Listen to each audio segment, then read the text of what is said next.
The night belongs to him. That is what he has been told, and that is what he believes.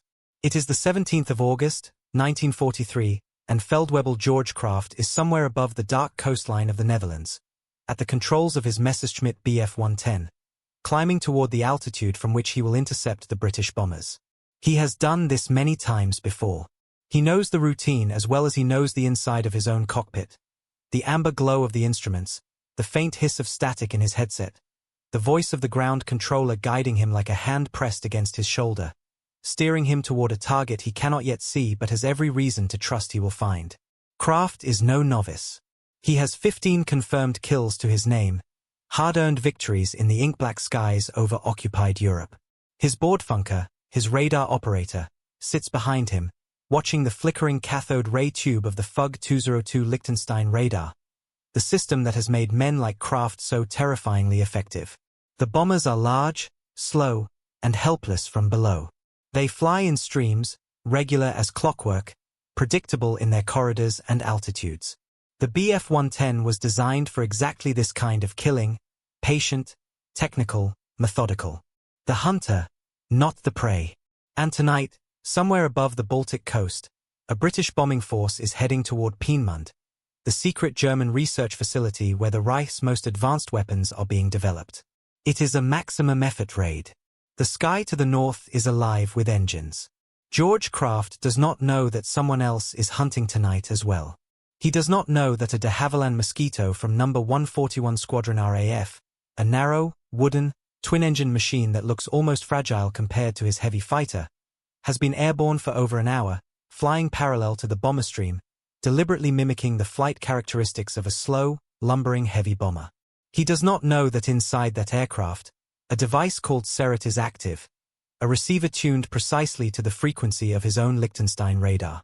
He does not know that with every pulse his radar transmits, each one designed to find the British, he is simultaneously advertising his own position to an enemy he cannot see, cannot detect, and is not prepared for.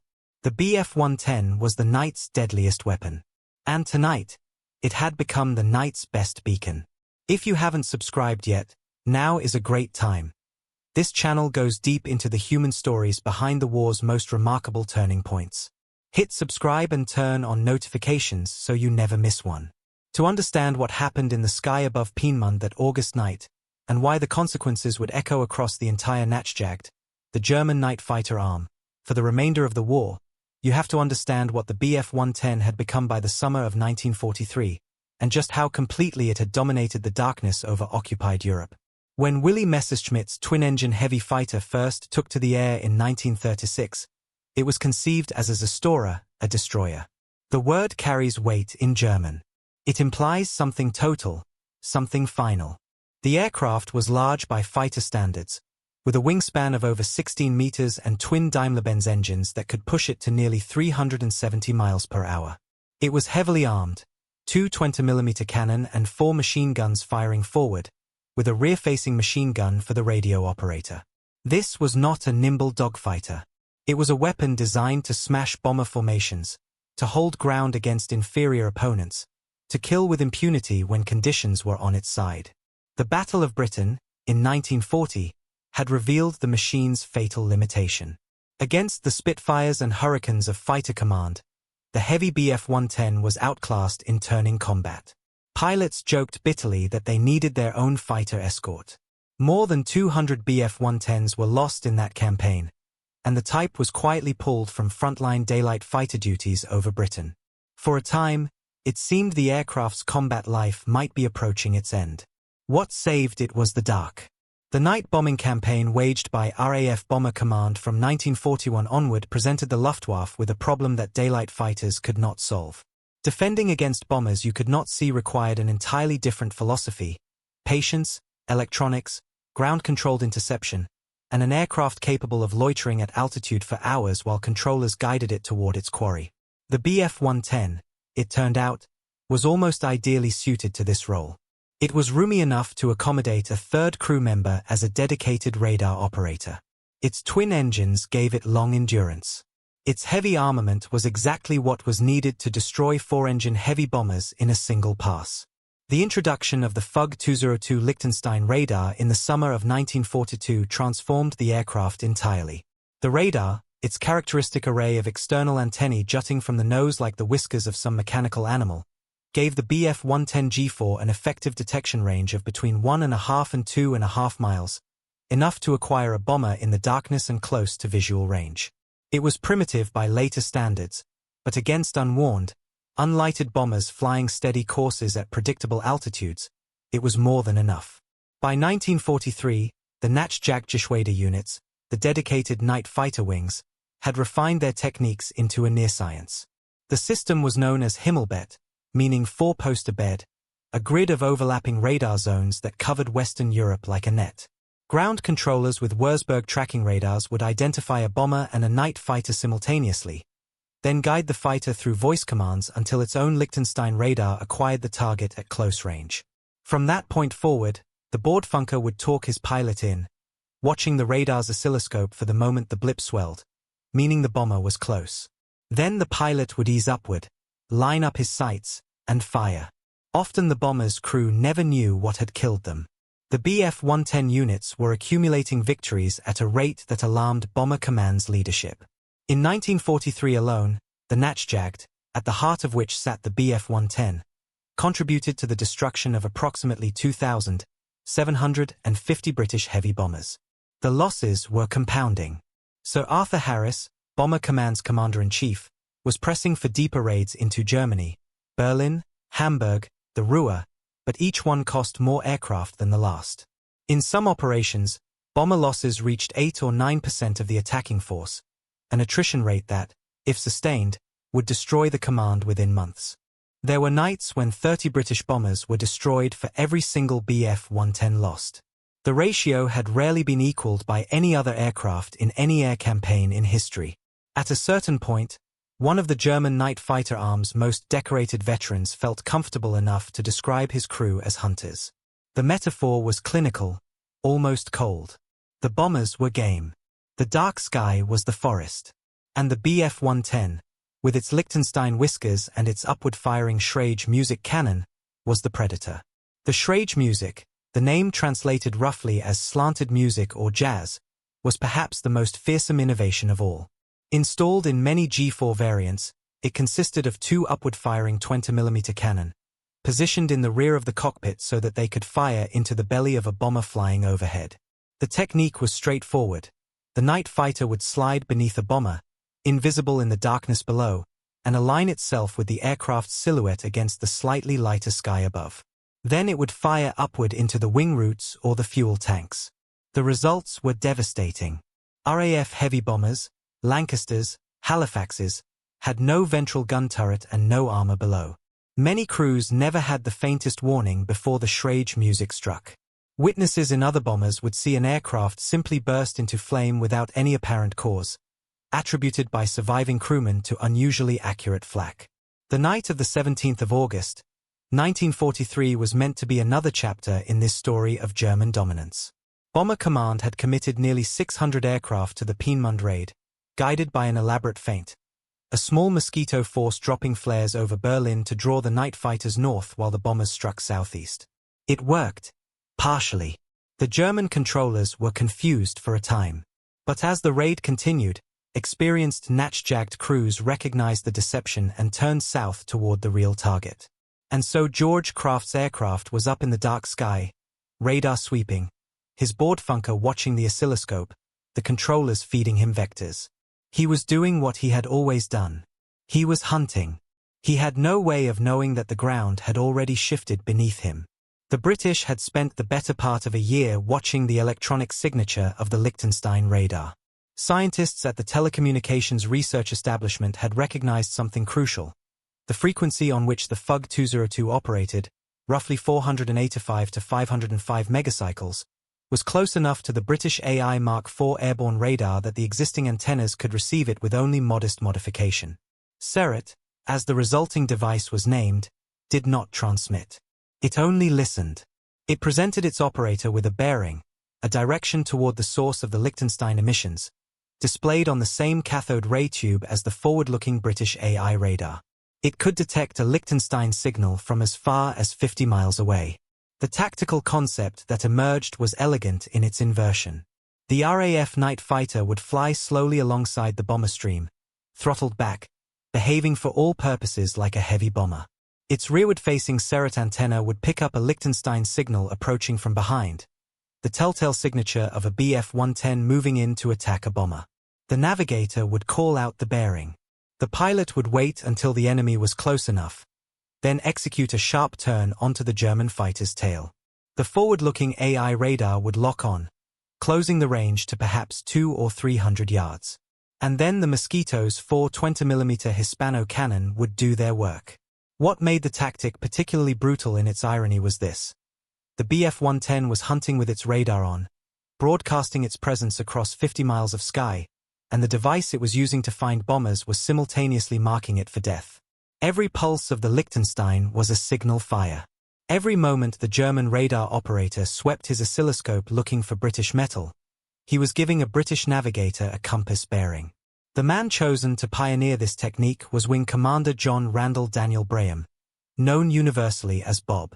He was 23 years old and already one of the most experienced and decorated night fighter pilots in the RAF. He had first seen action during the Battle of Britain in 1940, claiming his initial victory flying a Bristol Blenheim. He had converted to the Beaufighter, then to the Mosquito, accumulating kills through the patience and steady nerve that night fighting demanded above all other qualities. By the summer of 1943, commanding No. 141 Squadron, the first RAF unit chosen for the Serret mission, he had 12 victories.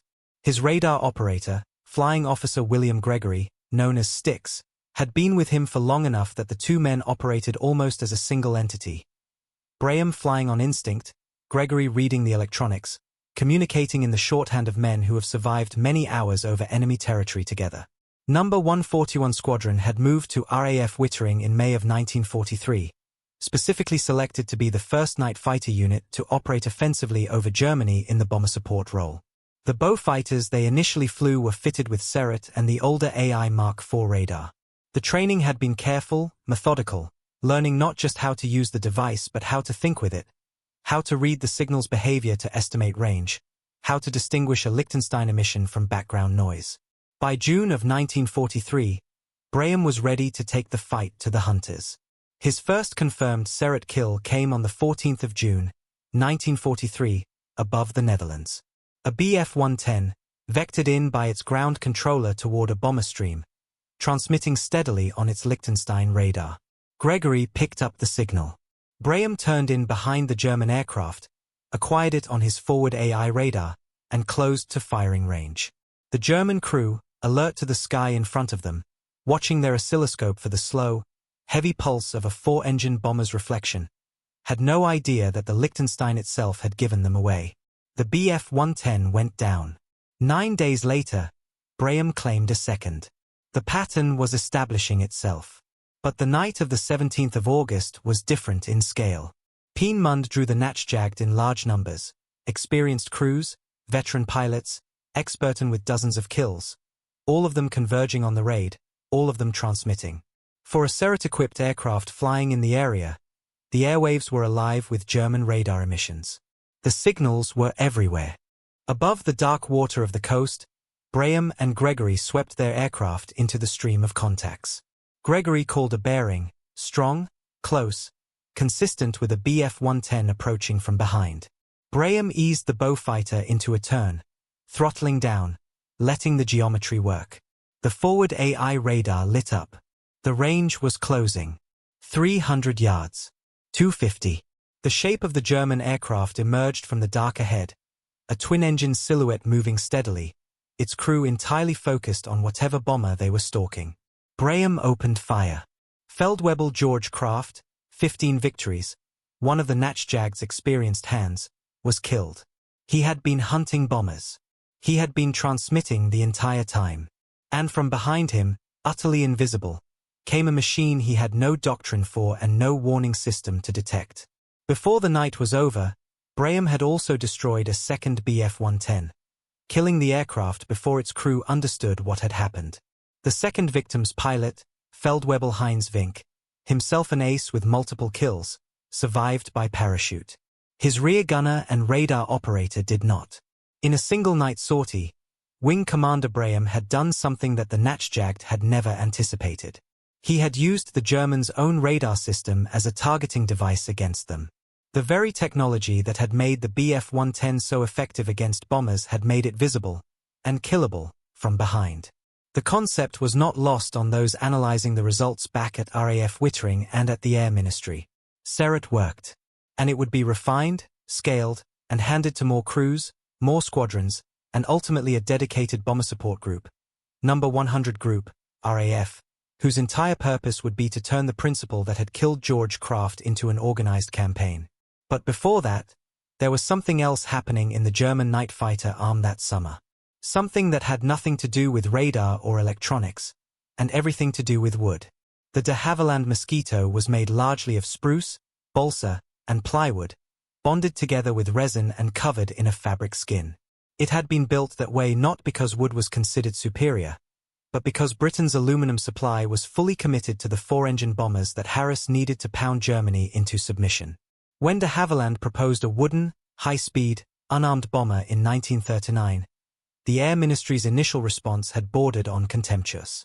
Wood was old-fashioned. Wood was the material of biplanes and training aircraft. Wood could not possibly survive modern combat. They were spectacularly wrong. The Mosquito's structural design, a stress-skin monocoque of plywood bonded over a balsa wood core, produced a fuselage that was both lighter and, in certain respects, stronger than comparable metal construction. The aircraft that emerged from the de Havilland factory at Hatfield was powered by twin Rolls-Royce Merlin engines and possessed a top speed, in its fastest variants, that approached 425 miles per hour. It could cruise at over 300 miles per hour, which placed it beyond the reach of virtually every German fighter in routine operational service. When Göring was told that British Mosquitoes had bombed Berlin in January of 1943, in broad daylight, without escort, and without loss, he is said to have been furious, demanding to know how a wooden aircraft had reached the German capital faster than his fighters could climb to intercept it. The Mosquito night fighter variant, the NF Mark II, later the Mark 12 and 13, carried 4 20mm Hispano cannons in the fuselage belly and 4 303 Browning machine guns in the nose. This was a formidable armament package, capable of destroying any German aircraft in a brief burst. Unlike the Bf-110, which had grown heavier with each modification, radar antennas adding drag, external fuel tanks adding weight, Schrage music installations adding complexity, the Mosquito's performance had remained essentially intact despite its electronic additions. Serret occupied relatively little space. The AI Mark IV radar was mature and reliable. The aircraft itself was fast enough that, once it had acquired a target from behind, it could dictate the terms of any engagement. The Bf-110, by contrast, was struggling under the burden of its own success. Every improvement that made it more lethal at night made it heavier and slower. The Liechtenstein antenna array on the G4's nose, the characteristic stag's antlers arrangement, as the Germans called it, added measurable drag, reducing top speed by as much as 25 miles per hour compared to a clean airframe. Drop tanks were often necessary given the distances involved in escorting bomber streams across the Reich. The Schrage music installation, while devastatingly effective against bombers, added weight and reduced the aircraft's already limited agility. In the autumn of 1943, the maximum speed of a combat-loaded Bf-110 G4 at operational altitude was approximately 365 miles per hour, slower than a clean Mosquito at cruise. This meant something profound. If a Mosquito, guided by Serret, got into position behind a Bf-110, the German crew had essentially no means of escape. The Bf-110 could not outrun it. Its rear gunner, armed with a single machine gun, could not reliably damage it. And the aircraft's Liechtenstein radar, pointed forward, searching for bombers, was blind to the threat from behind. The hunters had a blind spot. And the Mosquito, made of furniture wood by a company famous for building biplanes, had been placed precisely in it. By the time Number 100 Group RAF was formally established on the 23rd of November, 1943, a dedicated bomber command unit whose sole purpose was electronic warfare and the destruction of German night fighters, The Serrat concept had already proven itself across the summer and autumn sorties of No. 141 Squadron. 179 operational sorties had yielded 14 confirmed kills for only 3 losses. The numbers were striking. The hunters were being hunted, and they did not yet fully understand how, or by what. What 100 Group represented was the institutionalization of that reversal. Equipped with approximately 140 Mosquito night fighters, plus a fleet of heavy bombers modified for electronic jamming, the group would fly in support of every major bomber command raid. Its Mosquitoes would range across the Reich, following the Liechtenstein signals into the dark, turning German radar emissions into death sentences. The jamming aircraft would fill the German ground controllers' frequencies with noise, blinding the Himmelbett system. Devices called Perfectos, a later refinement, would trigger the German identification friend or foe transponders carried by every Luftwaffe aircraft, causing each Bf-110 to involuntarily broadcast its identity and bearing to any Mosquito within range. The Natchjagd was being turned inside out. Every electronic tool the Germans had built to find the bombers was now being used against them. There is a particular quality to fear that emerges not from a single dramatic event but from an accumulating uncertainty. The Bf-110 crews had experienced danger before, the occasional loss of a colleague, the rare night when British defences reached up and pulled an aircraft from the sky. But those losses had been comprehensible. Flak was visible. Bombers could fight back, clumsily. The cause of death could always be explained. What the Mosquito brought was something different. Aircraft were disappearing in the dark without their crews understanding what had struck them. Pilots flying into their home airfields at the end of a sortie would find themselves suddenly under attack. The intruder Mosquitoes hunted the airfields too, lurking in the darkness near the runway lights, waiting for the easy moment of landing approach when a pilot's attention was divided and his aircraft was slow and lit from below. A crew that had survived a 3-hour combat sortie over a burning German city might be shot down within sight of their own base. There was no place that felt safe. By 1944, the Luftwaffe's own terminology had given a name to what its crews were experiencing. They called it Mosquito Schreck. Mosquito Terror.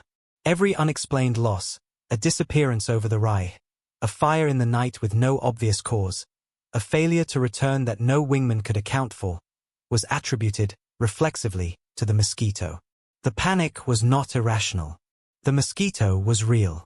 But the fear exceeded even the aircraft's actual presence in the sky. Crews began to rush their approaches, cutting short their landings, desperate to get on the ground before the wooden hunter found them. The haste produced accidents. Ground crews watched serviceable aircraft destroyed in botched approaches, pilots too frightened to fly a proper circuit. The Mosquito was killing men who never saw it, simply through the terror of its reputation. Adolf Gorland, the General der Jagdflieger, the Luftwaffe's chief fighter advocate, would later describe the period bleakly. The combination of British radar advantage, jamming, and the offensive use of Mosquito night fighters had imposed on the Natchjagd problems it could not adequately address. The British were winning the electronic war with a systematic intelligence and discipline that German doctrine had not anticipated. And through it all, the Bf-110 carried on its nightly patrols, bristling with antennas, heavy with fuel, its Liechtenstein radar sweeping the forward arc for the silhouettes of 4-engine bombers, broadcasting its position to a hunter it could not detect. The irony was nearly geometrical. The Bf-110's radar looked forward. The Mosquito came from behind. The radar's range was perhaps 3 miles. The Serrat receiver could hear it from 50. The weapon designed to make the Bf-110 the apex predator of the night sky had made it, in the precise direction it could not see, the most detectable aircraft in the air. No. 100 Group's operations would ultimately account for the destruction of 257 confirmed German aircraft between December of 1943 and April of 1945. The vast majority of them night fighters, and the majority of those Bf-110s. But the number tells only part of the story. The disruption, the paralysis of German night fighter coordination, the forced change of radar frequencies, the accidents caused by Mosquito Schreck, the hours of bomberstream attacks that the Natchjagd failed to intercept because its crews were evading Mosquitoes rather than stalking Lancasters. That disruption is harder to quantify and far larger in its effect. Bomber Command's loss rates fell significantly during the period of 100 Group's most intensive operations. In the Battle of Berlin, During the winter of 1943 and 44, bomber losses had been catastrophic, 569 aircraft in 5 months, a campaign that Harris later acknowledged had come close to breaking his command. By the spring and summer of 1944, with 100 Group fully operational, those rates began to fall. The correlation was not coincidental. What had changed was not the courage of the Natchjagd's crews. The men who flew the Bf-110 were, by every measure, skilled and determined. What had changed was the electronic landscape they flew through. The sky over Germany had become, for German night fighter crews, a space in which their own technology betrayed them, in which the signals they depended upon to find their enemies were simultaneously the signals that found them. For the Mosquito crews of 100 Group, the work was cold, precise, and methodical, very different from the popular image of aerial combat. Wing Commander Brance Burbridge, the group's leading ace with 21 confirmed kills in the period from 1944 to 45, described the experience in terms that sound less like hunting and more like a technical procedure. Follow the signal, close the range, confirm the silhouette, fire. The emotional content came afterward, if at all. In the dark, it was a problem in geometry and electronics. But for the Bf-110 crews waiting in the darkness, listening to their ground controllers, watching the oscilloscope of their Liechtenstein for the telltale swelling of a bomber's radar return. For those men, the knowledge that the same signal they were generating might be guiding something onto their tail was a thought that, once it took root, was nearly impossible to dislodge. The night sky had always been the Natchjagd's element. The dark had protected them from the fighters that would have killed them in daylight. The dark was where the Bf-110's radar advantage mattered, where its heavy armament could reach up into undefended belly. The dark was their weapon. And now the dark was everyone's. There is a particular cruelty to the position the Natchjagd found itself in by the autumn of 1943. The Germans were not passive in the face of what was happening. They were not slow to recognize that something had changed in the sky. Experienced crews were being lost in the very conditions, deep darkness, inside the Reichszonen air defense zones, that had always felt most like home territory. The ground controllers noticed. The unit commanders noticed. The problem was that the precise mechanism of their losses remained, for a time, stubbornly unclear. The first instinct was to look for explanations that didn't require admitting the magnitude of the threat. Equipment failures. Navigation errors. Friendly fire incidents in the confusion of a crowded night sky. For months, this ambiguity protected the Natchjagd from fully grasping what was being done to it. And in that time, the Mosquitoes worked quietly, methodically, harvesting the dark. The German response, when it came, was technically ambitious but physically self-defeating. The FUG 220 Liechtenstein SN2, introduced gradually from the autumn of 1943, represented an attempt to change the terms of the electronic war. By operating on a much lower frequency, around 90 megacycles, corresponding to a wavelength of roughly 3 1/3 meters, the new radar moved entirely off the frequency bands that the original Serret receivers were tuned to intercept. The change was logical and, in its way, effective. The SN2 operated on entirely different frequencies from its predecessor, at 90 MHz, or about 3 meters in wavelength. Original Serret could not hear it. For a period in the early months of 1944, the contacts that had been streaming through the Serret receivers fell sharply, and the crews of 100 Group flew quieter nights. But the SN2 carried within its design a compromise that bordered on the absurd. The SN2's lower frequency range required enormous 8-dipole Hershkoway antennae that created so much drag that night fighters equipped with the SN2 suffered a speed loss on the order of 50 km per hour. For a Bf-110 G4 already laboring under the weight of drop tanks, rear armament, and the accumulated modifications of years of operational service, a further speed penalty of 50 km per hour, roughly 30 miles per hour, was not a technical footnote. It was potentially lethal. The aircraft that had been slower than a clean Mosquito at cruise was now substantially slower. And it was still transmitting. Because the SN2 did transmit powerfully, on its new frequency, its enormous antennae broadcasting the pulses out into the dark ahead. What the Germans had done, in changing their radar to defeat Serret, was to buy themselves a period of electronic invisibility, but at the cost of making their aircraft even heavier, even slower, and still fundamentally dependent on active radar. The architecture of the problem had not changed. Only the frequency had. The engineers at the Telecommunications Research Establishment understood this quickly. The work of developing a new SERET receiver, tuned to the SN2's frequency, was urgent.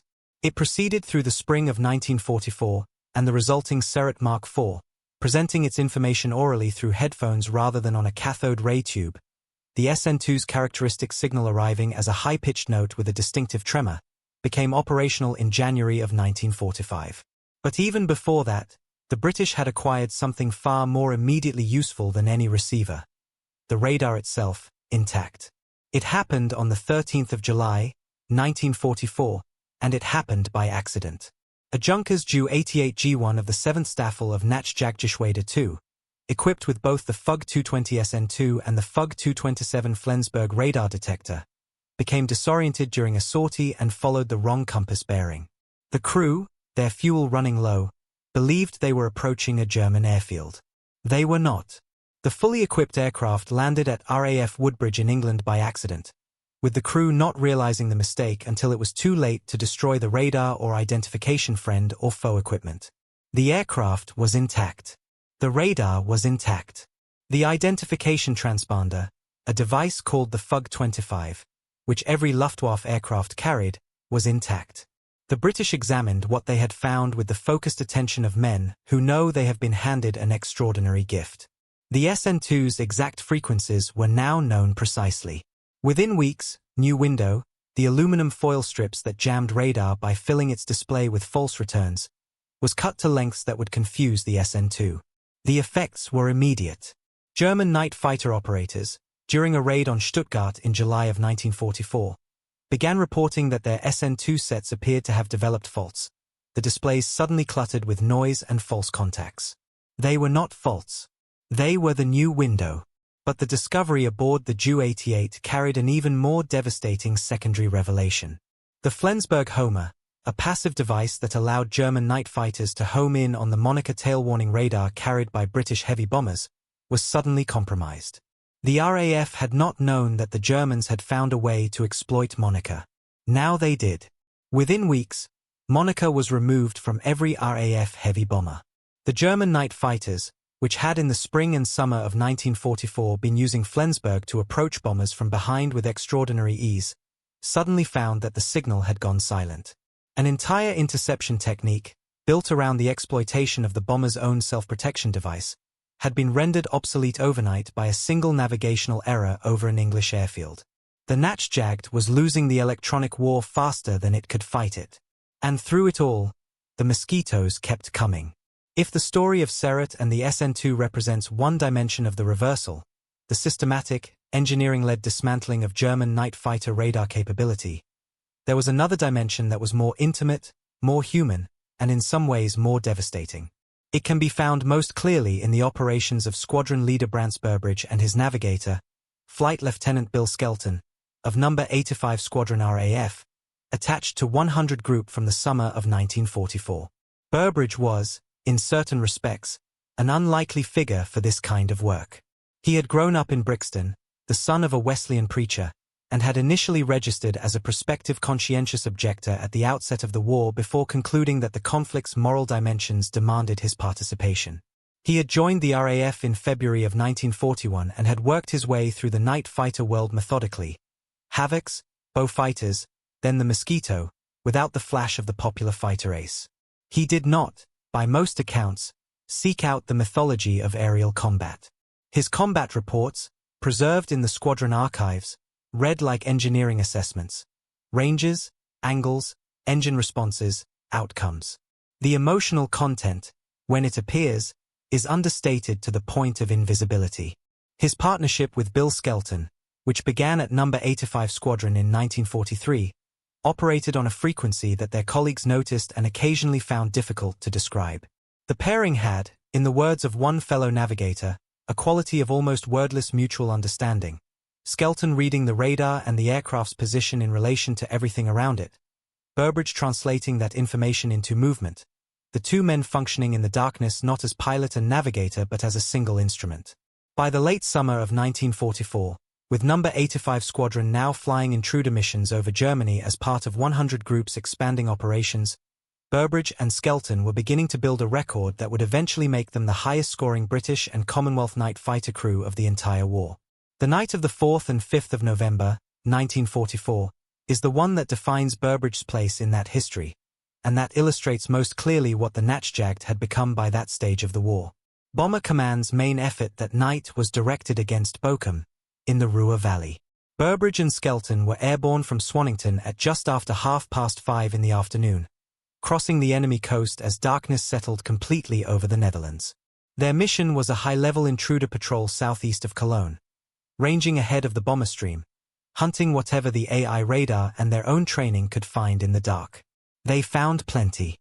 Over the course of that single-night sortie, Burbridge and Skelton destroyed 4 German aircraft, 3 Bf-110s and a Junkers Ju-88. The engagements were separate, spread across different parts of the patrol route, each one following the same cold geometry. A radar contact, a careful closing approach, a confirmation of the silhouette in the slightly lighter band of sky near the horizon, a burst of fire. After the 3rd aircraft had fallen, Skelton offered the possibility of returning to base. Burbridge agreed. Then Skelton found another contact. They turned back. The 4th aircraft was destroyed southeast of Cologne and the 2 men flew home across the North Sea, landing in the dark English morning. The combat report recorded the 4 victories in the spare, factual language Burbridge always used. He did not celebrate. He debriefed. 4 confirmed victories in a single-night sortie was a feat unmatched in RAF night fighter history. It came about not through recklessness or aggression but through the precise application of a system, radar, Mosquito, tactics, crew cohesion, that had by that stage of the war developed a systematic advantage over everything the Natchjagd could put against it. What Burbridge aimed at, by his own account, was the engines, not the cockpit. He was explicit about this, in one of the relatively rare personal statements he made about his combat methods. The reasoning was partly practical. An aircraft whose engines are destroyed is destroyed without ambiguity, while cockpit shots could wound but fail to bring down a twin-engined aircraft flying on one motor. But there was something else in the choice, too, a recognition, perhaps, that the men in the aircraft opposite were doing the same work he was doing, in the same dark sky, with the same instruments, and that the minimum necessary force was sufficient. He was a preacher's son. He understood, in the language available to him, that the work was necessary without being desirable. By the 23rd of December of 1944, a Bf-110 destroyed near Koblenz had brought Burbridge's total to 20 confirmed victories. His 21st and final kill, a Ju-88, southwest of Ludwigshafen, on the 2nd and 3rd of January, 1945, made him and Skelton the leading British and Commonwealth night fighter partnership of the war. The record stood then and stands now. What the record represents, in the context of the wider campaign, is the human face of a transformation that was primarily electronic in its character.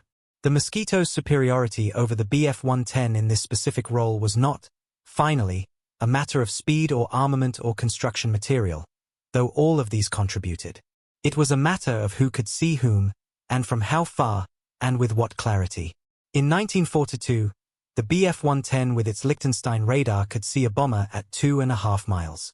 By late 1944, the Mosquito's centimetric AI radar, the Mark 10, operating on 10 centimeters wavelength and largely immune to German jamming, could acquire a target at up to 8 miles and was essentially unjammable with the technology available to the Luftwaffe.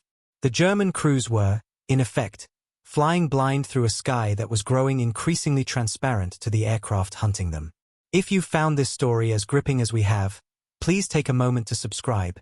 The channel covers exactly these kinds of overlooked, technically precise turning points in the air war, and we have a great deal more to come. The Natchjagd's commanders were not indifferent to these developments. They pressed urgently for better aircraft, better radar, better everything. The Heinkel He-219, which had demonstrated in trials that it could outrun and outfight both the Mosquito and the Bf-110, remained in frustratingly limited production. Fewer than 300 were completed, largely because of production priorities, organizational friction, and the competing demands of an industrial base that was being bombed around the clock. The Me-262 jet, which represented the only platform truly capable of catching a Mosquito at speed, was diverted into daylight bomber interception duties against the Americans and never deployed in the night fighter role in meaningful numbers. Every technical solution the Natchjagd's commanders identified was blocked, delayed, or produced in quantities too small to matter. Meanwhile, the organizational logic of 100 Group was compounding the advantage nightly. The group operated over 30 different jamming, deception, and homing devices simultaneously during its peak operations.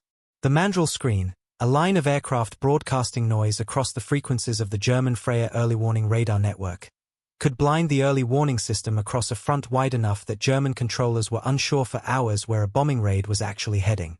The airborne cigar jammers targeted the VHF frequencies on which German controllers spoke to their night fighter pilots, filling the headsets with noise and interference. The jostle system jammed German radio communications across a broader band. The Perfectos device triggered the German identification friend-orpho transponders, causing each Bf-110 to briefly announce itself, involuntarily, to every equipped Mosquito within range. The German night fighter pilot of 1944 was flying through a sky saturated with British electronics, where his radar might be jammed, his controller's voice might be noise, his own identification system might be advertising his position, and behind him, in a direction his radar could not search, a wooden twin-engine aircraft built by a manufacturer better known for biplanes was tracking him by the light of his own emissions. This was not what the Natchjagd had been promised in 1941 and 1942. When the victories had accumulated so easily that the metaphor of the hunt seemed self-evident and permanent. It was not what the crews had been told to expect when they had drawn the night sky as their element. The dark had been the guarantor of their superiority. The dark was supposed to hide them. What the British had done, through Serret, through Perfectos, through centimetric radar, through the sacrifice of hundreds of scientists and engineers at the Telecommunications Research Establishment and the Bomber Support Development Unit at Falsham, was to fill the dark with light that only they could see. The German night fighter was as visible to a 100 Group Mosquito as a Lancaster was to a Schrage Music Bf-110. The roles had been exchanged.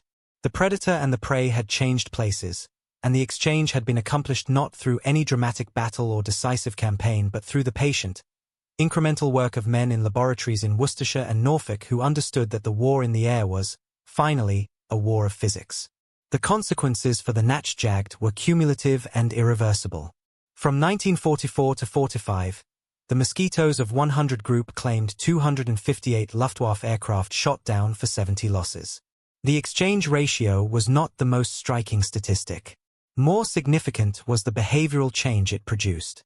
The Mosquito panic, the Mosquito Terror, was not merely an anecdote. It altered the way German night fighter crews flew their missions, rushed their landings, truncated their patrols, hesitated to transmit. Every operational inefficiency born of that fear was a bomber that slipped through unmolested, a crew that returned to an English airfield in the grey morning.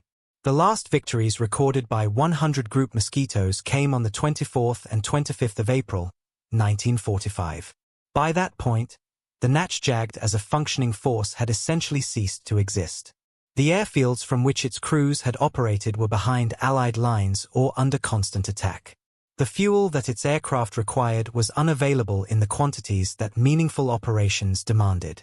The ground radar network that had made the Himmelbett system possible, the overlapping Wurzburg stations, the Freya early warning sets, the control bunkers, had been overrun or destroyed as the Allied armies moved east. The crews who had survived the campaign of attrition waged by 100 Group and by the RAF's advancing electronic science were still capable, still skilled, still willing. There was simply nothing left to sustain them. Bob Braham, who had opened the Serret campaign with his kills in the summer of 1943, was himself lost on the 25th of June, 1944, shot down during a daylight ranger mission over Denmark after his aircraft was caught by a pair of Focke-Wulf 190-day fighters. The one context in which the Mosquito's speed advantage did not tell in the same way. He survived, captured by the Germans and held as a prisoner of war until the end of hostilities. He had accumulated 29 confirmed victories by the time of his capture, making him one of the RAF's leading aces by any measure. He came home in May of 1945 to a country that was already moving on. Brants Burbridge left No. 85 Squadron in March of 1945 to command the Night Fighter Leaders School. He stayed in the RAF for 7 months after the war ended, then resigned his commission and went to Oxford to study history. A choice that feels, given everything, almost deliberately understated. He then went to Cambridge, and after that into the Christian ministry, where he worked with young people for the remainder of his professional life. He died in November of 2016, the last of the leading night fighter aces, having lived for 70 years with what the dark had asked of him. He once said, in one of the few public statements he made about the work, that he always tried to aim for the wings and engines of enemy aircraft rather than the cockpit. It was a practical decision. It was also, perhaps, something more than that. The Bf-110 ended the war as it had begun it, a heavy, capable, overburdened machine that had found a role for itself in specific conditions and performed that role with genuine effectiveness until the conditions changed. The surviving examples were scrapped, studied, and in a handful of cases preserved. The specimen in the RAF Museum at Hendon, displayed with its full SN2 Hershkoway antenna array jutting from the nose, the enormous stag's antlers that slowed it and broadcast its position, stands as a kind of monument to the specific tragedy of the Natchjagd. The radar that was supposed to make it invisible made it findable. The darkness that was supposed to hide it became, through British science and persistence, the medium through which it was seen most clearly. There is an irony in the architecture of the whole campaign that grows more striking the longer you examine it. The Bf-110 needed its radar to find bombers. The radar required antennae. The antennae added drag and weight. The weight reduced speed. The reduced speed meant that if a mosquito got into its blind spot, it could not run. The radar itself provided the signal that guided the mosquito into that blind spot. Every element of the system designed to make the Bf-110 the apex predator of the European night sky contributed, in the specific context of 100 groups methods, to making it prey. And the aircraft that exposed this, the aircraft that turned the hunter into the hunted, was made of wood and fabric and bonded balsa, designed by a company whose previous great achievement had been the Tiger Moth biplane, powered by engines built for a racing aircraft, crewed by men who had come to the night fighter world from insurance offices and theology and grammar schools in the English Midlands. It was faster than anything the Luftwaffe could routinely put against it. It was quieter on radar than metal. It carried weapons that could destroy a Bf-110 in a single 2-second burst. And it could hear, from 50 miles away, the sound of a German radar searching the dark for something to kill. George Craft had gone up on the night of the 17th of August, 1943, and had not come back. His 15 victories, his patient mastery of the night interception technique, his boardfunker watching the oscilloscope for the telltale swelling that meant a bomber was close, none of it had mattered, in the end, because the signal his radar transmitted was also a compass bearing pointing to him, and Bob Braham had been flying the aircraft that followed compass bearings. The night had belonged to the hunters. Then the British had learned to read the dark, and the night had belonged to everyone, and then to no one, and the Bf-110's radar had swept and swept into the empty sky until there was nothing left to sweep for. If you've made it this far, we think you'll want to stay. Subscribe now, and you'll never miss one of these deep dives into the moments where the human story and the machinery of war collide in ways no textbook quite captures.